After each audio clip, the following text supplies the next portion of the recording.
Magandang umaga.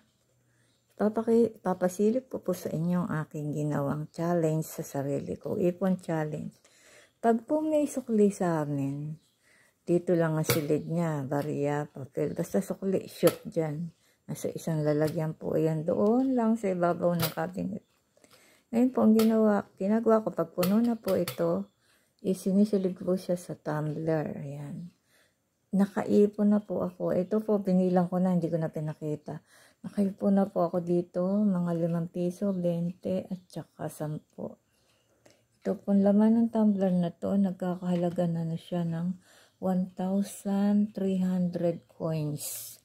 5 piso, 20 pesos, at 10 pisong coins. Ito naman pong sumobra doon. Mga ganon din po, 5 coins, 20, tsaka 10.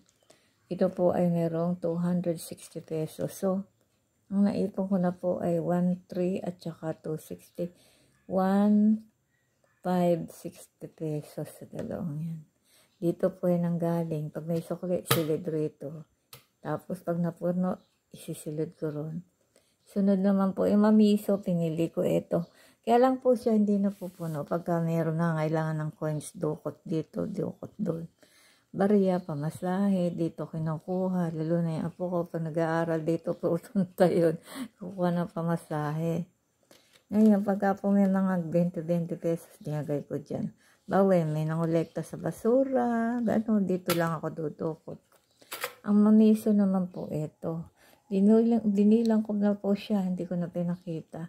Ito po nagkakalaga na ng 300 plus.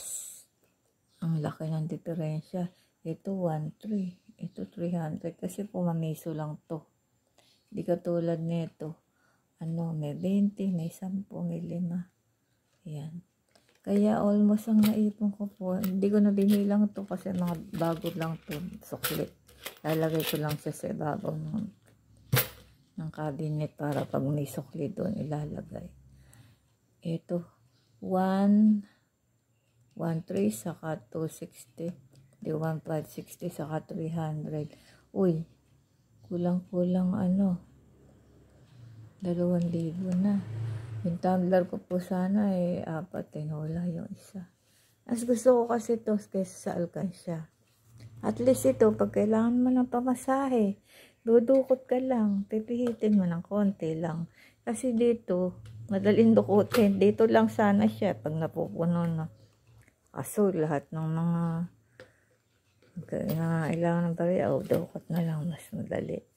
Yung ginawa ko, tinalagay ko sa tumbler. Ito naman, pinapasok ko na kasi madaling buhatin. Nasa loob na siya ng taguan, nakatago na siya. Yan po ang aking ipon challenge. Dito nagsimula. Barya, sukli, lapag. Pag napuno, salin. Ganyan lang po ang buhay natin. Ako po ay walang tindahan. Yan po ay mga sukli-sukli lang. O sana po ay naibigan niyo ang aking pasilip sa aking ginagawa. Si Lola Ana. Thank you.